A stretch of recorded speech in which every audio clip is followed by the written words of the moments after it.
Tamara Cooper, curator. Lovely. So first of all, what are we doing here today? We're down here today releasing our first pups of the season. So we've got 6 that have gone back to the wild today.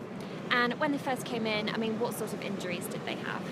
We've had a mixture of things this year. These pups have had anything from bite wounds to eye ulcers, a few malnourished pups as well. One in particular today called Kaplunk had a rear flipper that our vet, Paul Riley, had to amputate because of the damage to the rear flipper. She's made a full recovery and, as you can see, gone back out today with no problems at all. And I understand little Uno was just a day old when you took her in.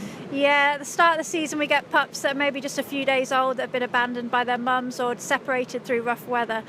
So Uno was our first pup of the season, that's why she's called Uno, and she had a bit of a tough time going through her rehab at the start, trying to convince her that fish are what she's meant to eat, but actually since being down in the pools and meeting the other pups, she's really thrived. And so for pups like these, what does rehab involve? The rehab process starts with being up in our Seal hospital. We give them electrolyte fluids to rehydrate them. Then we do everything from teach them how to feed themselves, to worming them, to making sure that they interact with other seals safely. We flipper tag them as well. And that whole process from rescue to release can take anything between about 3 to 4 months, occasionally longer if they have more serious injuries. But the release is the ultimate aim. And obviously you had some bad weather recently, and I understand you've been sort of full to capacity. How are things looking for you at the moment?